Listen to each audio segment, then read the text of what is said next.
Hello students, आज का हमारा टॉपिक ऑफ डिस्कशन है the anatomy of cubital fossa. So cubital fossa explain करने के लिए इस बार मैंने एक नया टेक्निक ट्राई किया है। मैं आपको जो भी डिस्क्रिप्शन है वो ड्रॉ करके दिखाऊंगा या ड्रॉ करके रखा है मैंने यहाँ पे डायग्राम, और मैंने खुद के फोरआर्म पे ही ये ड्रॉ किया है। मैंने आपको बताया था कि एनाटमी लर्न करने का सबसे अच्छा तरीका ये है कि आप खुद की बॉडी पे ही एनाटमी को लर्न करें। ओके, सो उसी सीरीज़ के अंदर मैंने एक डायग्राम यहाँ पे बना के आपको दिखाया है अपने फोरआर्म पे। ठीक है, सो लास्ट लेक्चर में हमने डिस्कस किया था regarding the anatomy of the brachial artery, radial artery and the ulnar artery. Okay, और उनकी ब्रांचेस देखी थी हम लोगों ने। तो अभी ज़रा हम क्यूबाइटल फोसा के रिगार्डिंग डिस्कशन कर लेते हैं। ठीक है, यहाँ पे दो शब्द हैं, क्यूबाइटल फोसा। अब क्यूबाइटल मतलब क्या है कि क्यूबाइटल जो है वो रीजन है। ठीक है, ये इट्स अ ट्रांजिशन एरिया। वो ट्रांजिशन एरिया क्या है, जब आप ब्रेकियम से, ठीक है, जब आप ब्रेकियम से एंटी ब्रेकियम या आर्म से फोरआर्म की तरफ मूव करते हैं, तो जो सेंटर में जो रीजन रहेगा उसे हम कहते हैं the cubital fossa. Okay, done. So ये जो रीजन आपको यहाँ पे नजर आ रहा है, this region over here, this is called as the cubital fossa. अब फोसा क्या है? फोसा एक्चुअली में एक डिप्रेशन होता है। ठीक है, fossa is a depression. Fine. अब अगर हम अपर लिम्ब में देखें तो ये डिप्रेशन हमारे आर्म और हमारे फोरआर्म के सेंटर में होता है, मतलब हमारे एल्बो जॉइंट के आगे, फ्रंट में। ठीक है, तो हम कैसे डिस्क्राइब कर सकते हैं? Now what is cubital fossa? Cubital fossa एक ट्रायंगुलर शेप, ये दिखाया मैंने आपको, ये देखिए ट्रायंगुलर शेप है। ठीक है, क्यूबाइटल फोसा एक ट्रायंगुलर शेप का डिप्रेशन है which is present in front of the elbow joint, आपके एल्बो जॉइंट के सामने प्रेजेंट है। ठीक है, एक ट्रायंगुलर शेप का डिप्रेशन है, दो मसल्स से बॉन्डेड है जो मैंने यहां बना के रखा है। एक मसल मैंने बनाई है ब्लैक कलर से, एक ब्लू कलर से, दोनों अलग अलग कलर से इसलिए बनाए हैं ताकि आप डिफ्रेंशिएट कर सकें। ठीक है, फाइन। इसी वजह से ये जो ट्राइंगल है हमारा, इसकी दो बाउंड्रीज बन जाती हैं। एक बन जाती है लैटरल बाउंड्री और एक बन जाती है मीडियल बाउंड्री। आपकी जानकारी के लिए बता दूं कि ये मेरा लेफ्ट फोरआर्म है। ठीक है, फाइन। तो ये जो हमारा फोसा है, क्यूबाइटल फोसा है, it is homologous to the popliteal fossa, या कि वो सिमिलर होता है पॉप्लिटियल फोसा जो कि हमारे लोअर लिम्ब में प्रेजेंट रहता है। ठीक है, फाइन। तो जो हमारा अपर लिम्ब में क्यूबाइटल फोसा है वो तो हो गया हमारे एल्बो जॉइंट के सामने, पर जो हमारा लोअर लिम्ब में पॉप्लिटियल फोसा है वो हमारे नी जॉइंट के पीछे रहता है। ठीक है, फाइन। सो क्यूबाइटल फोसा पढ़ते समय आपको कुछ पॉइंट्स का ध्यान रखना है। ठीक है, एग्जाम में लिखते समय भी आपको पॉइंट्स लिखने ही हैं, मेंशन करने बहुत जरूरी है एग्जाम्स में भी। ठीक है, तो हम क्या क्या पॉइंट्स डिस्कस करने वाले हैं आज? एक, सबसे पहले इस फोसा की बाउंड्रीज, क्यूबाइटल फोसा की बाउंड्रीज। ठीक है, नेक्स्ट हम जो डिस्कस करेंगे वो होगा roof of the cubital fossa. मैंने आपको बताया था कि एक हॉलो एरिया है या हॉलो डिप्रेशन है। तो आप इमेजिन कर सकते हैं कि एक हॉलो एरिया है। आप इमेजिन करिए अपना रूम, आपका कमरा। ठीक है, वो कमरे की एक छत होगी। ठीक है, जिसको हम यहाँ पे बोल रहे हैं roof of the cubital fossa. ठीक है, नेक्स्ट हम जो पढ़ेंगे वो होगा floor of the cubital fossa. बिल्कुल वैसे ही जैसे आपके कमरे का एक फ्लोर होता है, एक छत हो गई, एक फ्लोर हो गया। ठीक है, ऐसे ही क्यूबाइटल फोसा का भी एक फ्लोर होगा। ठीक है, अभी आपके कमरे में जो सामान रखा है वो क्या हो गया? उस कमरे का कंटेंट हो गया। ठीक है, फाइन, राइट। तो वो जो कमरे का कंटेंट है वो यहाँ पे क्या है? क्यूबाइटल फोसा का कंटेंट। ठीक है, तो ये तो तीन हिस्से हो गए, ये चार हिस्से हम पढ़ेंगे। सबसे पहले हो गया boundaries of the cubital fossa, cubital fossa की रूफ या छत। उसके बाद क्यूबाइटल फोसा का बेस, फ्लोर। ठीक है, और उसके साथ में क्यूबाइटल फोसा के अंदर कौन कौन से ब्लड वेसल प्रेजेंट है, कौन सी नर्व प्रेजेंट है, उससे कंटेंट क्या है बेसिकली। ठीक है, इसके अलावा जो एक लास्ट पॉइंट हम डिस्कस करेंगे वो रहेगा हमारा clinical aspect of the cubital fossa. ठीक है, तो ये सारे पॉइंट डिस्कस करते समय हम लोग स्टार्टिंग से शुरू करते हैं boundaries of the cubital fossa से। तो मैंने आपको स्टार्टिंग में बता दिया कि हमारे पास दो बाउंड्रीज है क्यूबाइटल फोसा की। ये देखो, ये एक ट्रायंगुलर वाला डिप्रेशन है, ये एक ट्रायंगुलर डिप्रेशन है। ठीक है, तो ये जो पोर्शन है, ये जो मसल है, ये रहेगी लैटरली। ये जो मसल मैंने यहाँ पे ड्रॉ करी है ये रहेगी मीडियली। ठीक है, तो ये जो लैटरली जो मसल लाई करती है, एक्चुअली मैं आपको ध्यान से बताऊं तो जो ट्रायंगल फॉर्म कर रहा है ये दो मसल के बीच में फॉर्म नहीं कर रहा, ये मसल के दो बॉर्डर के बीच में फॉर्म कर रहा है। ये देखो, जैसे ये एक मसल है, इसका ये एक बॉर्डर हो गया, ये हो गया मीडियल बॉर्डर, ये बॉर्डर हो गया लैटरल बॉर्डर। ऐसे ही इस मसल का ये रहा लैटरल बॉर्डर और ये रहा मीडियल बॉर्डर। ठीक है, तो एक्चुअली में जब ये ट्रायंगल फॉर्म हो रहा है तो ये एक मसल के एक बॉर्डर और दूसरे मसल के दूसरे बॉर्डर पे फॉर्म हो रहा है, तो ये है वो ट्रायंगल। ठीक है, तो हम डिस्क्राइब कैसे करने वाले हैं? सबसे पहले हम मसल देख लेते हैं। लैटरली कौन सी मसल प्रेजेंट है? ये जो मसल मैंने ब्लैक से ड्रॉ करी है इसको हम बोलते हैं ब्रेकियो रेडियालिस मसल। ठीक है, अब ब्रेकियो रेडियालिस जैसे नाम ही बता रहा है, ब्रेकियो और रेडियालिस मतलब इससे रिलेशन किसका है? ब्रेकियम का मतलब हमारे आर्म का और रेडियालिस मतलब रेडियस का। ठीक है, फाइन। तो ये मसल एक्सटेंड कहां से होगी? हमारे ब्रेकियम से कहां तक? हमारे रेडियस के एंड तक। ठीक है, तो ओरिजिन कहां पे हो रहा है इस मसल का? At the lateral supracondylar ridge. ये कहां पे प्रेजेंट है? At the lower portion of the humerus. ठीक है, उसके बाद ये नीचे डिसेंड करता है, तो ये तो हो गया ओरिजिन। ओरिजिन से डिसेंड करेगा नीचे, फाइन। डिसेंड करके कहां पे पहुंचा? इंसर्जन कहां पे हुआ है इसका? At the styloid process of the radius. ठीक है, रेडियस की स्टाइलॉइड प्रोसेस तक, फाइन। तो ये तो हो गया लैटरल मसल का या लैटरल बॉर्डर का डिस्क्रिप्शन। ठीक है, तो जो हमारा ट्रायंगल है उसमें जो ये लैटरल मसल है उसका मीडियल बॉर्डर पार्टिसिपेट करता है। ये देखिए, ये तो लैटरल बॉर्डर हो गया, इसका मीडियल बॉर्डर पार्टिसिपेट करेगा। ठीक है, तो लैटरल बाउंड्री क्या हुई क्यूबाइटल फोसा की? The medial border of the ब्रेकियोरेडियलिस muscle. ठीक है, फाइन। अब नेक्स्ट डिस्कस करते हैं हम लोग प्रोनेटर टेरिस मसल। ठीक है, अभी ये मसल जो है वो यहां से जुड़ी हुई है। मैंने क्या बताया था यहां पे आपको? ये कहां जुड़ी थी ब्रेकियोरेडियलिस मसल? ये जुड़ी थी eight the lateral supracondylar ridge. ऐसे ही ये जो मसल है ये जुड़ेगी at the medial supracondylar ridge. ठीक है, फाइन। उसके बाद ये ऐसे एक्सटेंड होती है, एक्सटेंड होके कहां पहुंच जाएगी? Eight the lateral surface of the radius bone. ठीक है, तो lateral surface of the radius bone हो गया इसका इंसर्जन, और ये जो मीडियल एपिकॉन्डाइलर रिज है ये हो जाता है इसका इंसर्जन ओरिजिन। ठीक है, फाइन। सो जो इसका मीडियल बॉर्डर है जो कि हमारे प्रोनेटर टेरिस से बन रहा था वो किसके पोर्शन से बन रहा है? प्रोनेटर टेरिस के लैटरल बॉर्डर से। ओके, मैं दोबारा एक बार रिपीट कर देता हूं। जो हमारा लैटरल बाउंड्री है of the cubital fossa, it is formed from the medial border of the ब्रेकियोरेडियलिस muscle, और जो हमारा मीडियल बाउंड्री है ऑफ द क्यूबाइटल फोसा वो फॉर्म होता है lateral border of the pronator teres muscle. तो दो मसल हो गई हमारे पास। ये ट्रायंगल बन रहा है, तो ट्रायंगल में से दो साइड हो गए हमारे पास। ठीक है, अब ये ऊपर का साइड ले लो जो मैंने डॉटेड बना के रखा है, यहाँ पे आपको दिख रहा होगा, तो डॉटेड पोर्शन से बना के रखा है। ये डॉटेड क्यों बनाया है? अगर आप यहाँ पे प्रेस करते हो तो ये जो जहां मैं प्रेस कर रहा हूं यहाँ पे है मेरा एपिकॉन्डाइल। कौन सा एपिकॉन्डाइल? मीडियल साइड में है तो मीडियल एपिकॉन्डाइल। ऐसे ही अगर मैं यहां से ट्रेवल करूंगा आगे तो ये रहा मेरा लैटरल एपिकॉन्डाइल। तो मीडियल एपिकॉन्डाइल और लैटरल एपिकॉन्डाइल के बीच में मैंने एक इमेजिनरी लाइन डॉटेड पोर्शन से ड्रॉ कर दी है। तो ये जो लाइन बनी है, अब ये जो लाइन बनी है, this will be called as the base of the triangle. ये देखो, ये ट्रायंगल हो गया, ये ट्रायंगल का बेस हो गया। तो क्यूबाइटल फोसा में जो ट्रायंगल का बेस रहता है इट इज डायरेक्टेड अपवर्ड्स, ऊपर की तरफ डायरेक्टेड रहेगा। ठीक है, डायरेक्टेड अपवर्ड्स। अब क्योंकि ये एक ट्रायंगल है, ये ट्रायंगल है तो इसका एक एपेक्स रहेगा। तो क्यूबाइटल फोसा का जो ट्रायंगल है इसका apex will be directed downwards. ठीक है, फाइन। और एपेक्स बना कैसे है?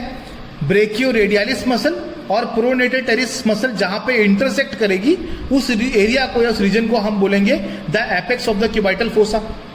ठीक है, तो ये हो गई हमारी boundaries of the cubital fossa. ठीक है, lateral boundary, medial boundary, base और एपेक्स हो गया।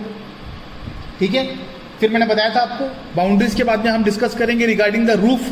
क्योंकि ये एक खाली डिप्रेशन है, हॉलो डिप्रेशन है, तो इसका एक रूफ होगा, छत होगी। ये जो मैंने सामने ड्रॉ किया है ये एक्चुअली में स्किन के नीचे लाई करता है सब कुछ स्ट्रक्चर। ठीक है, फाइन। सो सबसे पहले जब अगर हम रूफ पढ़ते हैं तो सबसे पहले अगर स्किन है, ऊपर का एरिया है, तो रूफ में क्या लाई करेगा? सबसे पहले क्या है? स्किन है हमारी। ठीक है, तो रूफ वाले एरिया में, क्यूबाइटल फोसा के रूफ के एरिया में लाई करती है सबसे पहले हमारी स्किन। ठीक है, जैसे ही आप स्किन को कट करके रिफ्लेक्ट करते हैं दोनों तरफ, तो नीचे जो आपको मिलता है वो है आपका सुपरफिशियल फेशिया।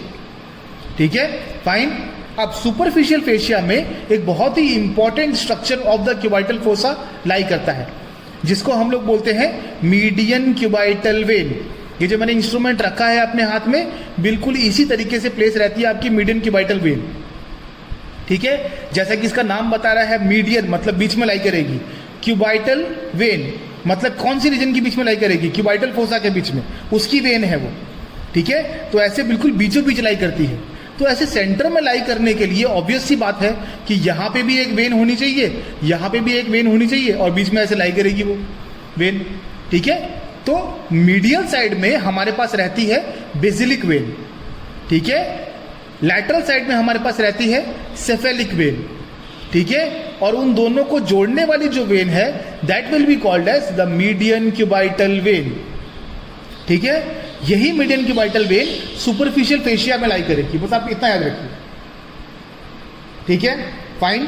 अब क्योंकि वो स्ट्रक्चर्स मैंने यहाँ ड्रॉ नहीं करे, इसलिए मैं इंस्ट्रूमेंट के जरिए दिखा रहा हूं आप लोगों को। ठीक है, ज़्यादा स्ट्रक्चर्स अगर मैं यहाँ पे ड्रॉ करूंगा तो सब कुछ मैसअप हो जाएगा, आपको समझ में नहीं आएगा, इसलिए मैंने ऐसे बताने के तरीके से सोचा है। ठीक है, fine. Other than the basilic vein जो कि यहाँ पे है टुवर्ड्स द मीडियल साइड, और सेफेलिक वेन और कौन से स्ट्रक्चर लाई करते हैं, जहाँ पे बेसिलिक वेन है मीडियल साइड में, वहाँ पे एक नर्व लाई करती है। ठीक है, कौन सी नर्व है, that will be called as the medial cubital vein of the forearm. आराम से याद रहेगा आपको, ये क्या है, मीडियन साइड, मीडियल साइड है। ठीक है, directed towards the median plane. ठीक है, directed towards the median plane. तो इस तरफ जो नर्व रहेगी वो क्या रहेगी, median cutaneous nerve of the forearm, medial cutaneous nerve of the forearm. वैसे ही अगर हम लैटरल साइड में चले तो यहाँ पे क्या था, सेफेलिक वेन थी, सेफेलिक वेन के साइड में चलेगी हमारी lateral cutaneous nerve of the forearm, यहाँ पे लैटरल साइड है। ठीक है, तो सुपरफिशियल फेशिया में इतने स्ट्रक्चर्स लाई करते हैं, कौन कौन से, दोबारा रिपीट कर देता हूं मैं। सेंटर में क्या था, मीडियन क्यूबाइटल वेन, इस तरफ मिडिली क्या है, बेसिलिक वेन, लैटरली क्या लाई करता है, सेफेलिक वेन, दोनों को जोड़ती है median cubital when. Basilic vein क्योंकि मिडिली लाई करता है, उसके साइड में कौन सी नर्व लाई करेगी, medial cubital median cutaneous nerve of the forearm. ठीक है, यहाँ पे कौन सी नर्व लाई करेगी, हमारे सेफेलिक वेन के साइड में lateral cutaneous nerve of the forearm. ठीक है, तो इतना जो पोर्शन है वो है हमारा रिगार्डिंग द सुपरफिशियल फेशिया। ये सारे जो स्ट्रक्चर्स होंगे वो लाई करेंगे superficial fascia of the cubital fossa में। ठीक है, बिल्कुल सुपरफिशियल फेशिया से जैसे हम नीचे पहुंचेंगे तो मिलता है हमको हमारा डीप फेशिया। ठीक है, पहले आपने देखा क्या थी, स्किन थी, स्किन के नीचे सुपरफिशियल फेशिया था, उसके स्ट्रक्चर बता दिया मैंने आप लोगों को। उसके नीचे आप जाओगे तो आपको मिलेगा सुपरफिशियल के बाद डीप फेशिया। ठीक है, डीप फेशिया के बाद आपको जो मिलता है स्ट्रक्चर, उसको हम बोलते हैं बाइसिपिटल एपोन्यूरोसिस। ठीक है, ये अगर आपको दिख रहा है, ये मैंने स्ट्रक्चर ड्रॉ किया है ग्रीन कलर से। ठीक है, ये क्या है, ये हमारी बाइसेप्स ब्रेकाई मसल है। ठीक है, ये हमारी बाइसेप्स ब्रेकाई मसल है, उसका एंडिंग पॉइंट है, लोअर पॉइंट है, लोअर एरिया है। ठीक है, fine, lower portion of the biceps brachii muscle. और ये जो व्हाइट कलर का पोर्शन बच गया है, ये क्या है, हमारा tendon of the biceps brachii muscle. इसी टेंडन का एपोन्यूरोसिस या फिर एक्सटेंशन ऐसे आगे की तरफ जाता है। ठीक है, और ऐसे आगे एक्सटेंड करके ये जो एपोन्यूरोसिस है of the biceps brachii muscle, this will be now called as the bicipital aponeurosis. ठीक है, fine, this will be now called as the bicipital aponeurosis, also called as the lacertus fibrosus. ठीक है, इसको हम लेसर्टिस fibrosis भी बोलते हैं। ठीक है, तो एग्जाम में अगर बाइसिपिटल एपोन्यूरोसिस पूछा जाए या फिर लेसर्टिस फाइब्रोसिस पूछा जाए तो वो दोनों सेम ही है। ठीक है, तो बाइसिपिटल एपोन्यूरोसिस कैसे डिस्क्राइब करेंगे आप, it is actually an aponeurosis which is formed from the tendon of the biceps brachii muscle। ठीक है, फाइन। तो एक्चुअली में कर क्या रहा है, ये जो हमारा एपोन्यूरोसिस है ये ऐसे कवर करेगा, जैसे मैंने बना के रखा है ऐसे कवर करता है डॉटेड लाइंस में। ठीक है, ऐसे कवर करेगा। कवर किसको कर रहा है, नीचे क्या लाई कर रहा है, ये क्या है, this is the brachial artery. तो ब्रेकियल आर्टरी को ऐसे ओवरलैप करके रखता है, ये कवर करके रखता है। इसके ऊपर क्या लाई करेगा, मैंने बताई थी यहाँ पे वेन, कौन सी वेन है यहाँ पे, median cubital when. So median cubital when और हमारी जो ब्रेकियल आर्टरी है उसके बीच में रहेगा ये। आई होप आपको समझ में आ रहा है। ठीक है, फाइन। सो ये रहा हमारा बाइसिपिटल एपोन्यूरोसिस। तो अगर हम हमारा रूफ देखें तो रूफ में अब तक जितने स्ट्रक्चर बताए मैंने आपको याद हो चुके होंगे। सबसे ऊपर क्या था? स्किन। स्किन के नीचे क्या मिला हमको? Superficial fascia. उसमें बहुत सारे स्ट्रक्चर जो डिस्कस किए थे मैंने आपसे। उसके बाद नीचे लाई करता है the deep fascia. Deep fascia के नीचे लाई करेगा बाइसिपिटल एपोन्यूरोसिस, जो आप यहाँ पे देख सकते हैं। ठीक है, तो ये हो गया हमारा रूफ या हमारी छत ऑफ द क्यूबाइटल फोसा। उसके बाद नीचे आ जाइए, बिल्कुल नीचे आ जाइए। ठीक है, तो फिर ये डिप्रेशन जो है, ट्रायंगुलर डिप्रेशन जो है, इसके फ्लोर पे क्या लाई करता है? ठीक है, इसके फ्लोर पे क्या लाई करेगा? बस दो मसल्स के नाम आपको याद रखने हैं। ठीक है, वो मैंने आपको यहाँ पे ड्रॉ नहीं किया है, सिर्फ आपको दो मसल्स के नाम याद रखने हैं। कौन कौन सी मसल हैं? सबसे पहले ब्रेकियालिस मसल और सुपाइनेटर मसल। तो फ्लोर पे या जमीन पे, ठीक है, क्यूबाइटल फोसा की जमीन या फ्लोर पे क्या लाई करेगा? ब्रेकियालिस मसल लाई करेगी और सुपाइनेटर मसल लाई करेगी। बस आप इतना याद रख लीजिए। ठीक है, तो मैंने आपसे डिस्कस कर लिया regarding the boundaries of the cubital fossa, the roof of the cubital fossa, the floor of the cubital fossa. अब हम देख लेते हैं कि ये जो हमारा डिप्रेशन है, ये हॉलो एरिया है, इसके बीच में कंटेंट क्या क्या लाई करते हैं। ठीक है, तो कौन कौन से कंटेंट लाई करेंगे? अगर आपको कंटेंट याद रखने हैं तो हमेशा कंटेंट के लिए पढ़िए मीडियल से लैटरल मूव करिए। जब आप मीडियल से लैटरल मूव करेंगे तो आपको बहुत सारे कंटेंट नजर आएंगे जो मैंने यहाँ पे बनाया है। ठीक है, वो मैं आपको शो कर देता हूँ। तो हमेशा आपको क्या याद रखना है? मीडियल से आपको लैटरली मूव करना है जब कंटेंट पढ़ने हैं तो। ठीक है, या फिर आप आराम से याद रखना है तो कैसे याद रखोगे? आपको अंदर से बाहर मूव करना है। ठीक है, ये आप अंदर से बाहर मूव कर रहे हो या मीडियल से लैटरल मूव कर रहे हो। ठीक है, तो स्ट्रक्चर अगर आपको याद रखने हैं, कंटेंट याद रखने हैं क्यूबाइटल फोसा के, तो एक छोटा सा निमोनिक है, जैसे हम बोलते हैं MBBS। ठीक है, तो MBBS ना बोलकर MBBR बोल सकते हैं आप, अगर आपको याद रखना है तो क्यूबाइटल फोसा के कंटेंट। ठीक है, आपको सिर्फ S के बदले R रिप्लेस करना है, MBBS के बदले MBBR कर दीजिए। ठीक है, तो आपको आराम से याद रहेगा। मीडियल से लैटरल हम मूव करते हैं। सबसे पहले ये जो हम स्ट्रक्चर यहाँ पे देख रहे हैं, जो ब्लू कलर से देख पा रहे हैं आप, ठीक है, ये जो स्ट्रक्चर है, this will be called as the median nerve. This will be called as the median nerve. ठीक है, याद रखिए मीडियल साइड में है तो इसी वजह से उसका नाम है मीडियन नर्व। ठीक है, this is the median nerve. हम मीडियल से लैटरल पढ़ रहे हैं। सबसे पहला स्ट्रक्चर है हमारा मीडियन नर्व। याद रखिए निमोनिक MBBR, पहले था M, मतलब मीडियन नर्व। मीडियन नर्व से थोड़ा सा और लैटरली मूव किए, आगे चले हम लोग। ठीक है, तो हमारे सामने अब जो स्ट्रक्चर आपको नजर आ रहा है, this will be called as brachial artery. This will be called as brachial artery. ठीक है, याद रखिए निमोनिक MBBR। M था मीडियन नर्व, नेक्स्ट है B मतलब ब्रेकियल आर्टरी। ठीक है, ब्रेकियल आर्टरी जब नीचे डिसेंड करती है क्यूबाइटल फोसा में पहुंचने के बाद, जैसे ही ये रेडियस के नेक और हेड के बीच में रहेगी, ठीक है, नेक और हेड के बीच से पास होती है, तो वहां पे जाने के बाद ये दो पोर्शन में डिवाइड हो जाती है। ठीक है, या बाइफरकेट हो जाती है दो एरियाज में या दो आर्टरीज में। कौन कौन सी दो आर्टरीज हैं? ये जो हमारे डिजिटी मिनिमी की तरफ जा रही है या मीडियल साइड जा रही है, इसको हम लोग क्या बोलेंगे? The ulnar artery. जो लैटरली जा रही है, यह हमारे पोलेक्स की तरफ जा रही है, this will be called as the radial artery. ठीक है, fine, this will be called as the radial artery. तो ब्रेकियल आर्टरी नीचे आती है और अल्नार और रेडियल आर्टरी में डिवाइड हो जाएगी। ये हमारा सेकंड कंटेंट हो गया। पहला था हमारा मीडियन नर्व, तो MB। नेक्स्ट क्या है? B। MBBR था, तो नेक्स्ट क्या है? B है। ठीक है, तो B मतलब क्या हो गया? बाइसेप्स ब्रेकाई का टेंडन। ठीक है, तो ये रहा हमारा बाइसेप्स ब्रेकाई का टेंडन, इसमें से ये निकल रहा है। What is this? This is the bicipital aponeurosis. ठीक है, या फिर लेसर्टिस फाइब्रोसिस। ठीक है, सो बाइसेप्स ब्रेकाई का टेंडन हो गया हमारा नेक्स्ट B। ठीक है, फाइन। इसके बाद नेक्स्ट जो आप यहाँ पे देख पा रहे हो, जो मैंने पिंक कलर से ड्रॉ किया है, ये एक और नर्व है जिसको हम बोलते हैं रेडियल नर्व। MBBR, R मतलब रेडियल नर्व। ठीक है, रेडियस की तरफ जा रही है तो इसको हम रेडियल नर्व बोलेंगे। ठीक है, तो ये टोटल 4 कंटेंट हैं जो आपको मेजरली याद रखने हैं regarding the cubital fossa. Median nerve, brachial artery, उसके बाद हमारा बाइसेप्स ब्रेकाई का टेंडन, उसके बाद लाई करता है हमारा रेडियल नर्व। तो टोटल ये 4 कंटेंट है हमारे क्यूबाइटल फोसा के। ठीक है, तो हमने क्या क्या डिस्कस कर लिया? हमने डिस्कस कर ली boundaries of the cubital fossa, उसके बाद हमने देख लिया roof of the cubital fossa, then we have seen the floor of the cubital fossa जहाँ पे 2 मसल थे। ठीक है, कौन कौन से, ब्रेकियालिस मसल और सुपाइनेटर मसल, 2 मसल हो गए। इसके बाद हमने कंटेंट पढ़ लिए, 4 कंटेंट हैं, कौन कौन से हमारे पास यहाँ पे है, मीडियन नर्व, उसके बाद ब्रेकियल आर्टरी, उसके बाद हमारा बाइसेप्स ब्रेकर का टेंडन और रेडियल नर्व। ठीक है, लास्ट जो है हम डिस्कस करते हैं, यहाँ पे टॉपिक तो एक्चुअली खत्म होता है हमारा, उसके बाद हम डिस्कस करते हैं रिगार्डिंग द क्लिनिकल एस्पेक्ट या फिर clinical anatomy of the cubital fossa. ठीक है, तो हम ज़्यादा डिस्कस नहीं करेंगे, 3 से 4 पॉइंट्स डिस्कस कर लेते हैं। ठीक है, सबसे पहला पॉइंट क्या है, regarding the median cubital when, जो मैंने डिस्कस किया था। ठीक है, आपने बहुत बार हॉस्पिटल्स में देखा होगा कि इस एरिया में हम लोग हमेशा जो आईवी सेक्शन है, ठीक है, इंट्रावेनस इंजेक्शंस जो है वो हमेशा इस एरिया में देते हैं हम लोग। ठीक है, तो जो इंजेक्शंस हम लोग इस एरिया में क्यूबाइटल फोसा में देते हैं वो हम कहाँ पे दे रहे हैं, मीडियन क्यूबाइटल वेन में देते हैं।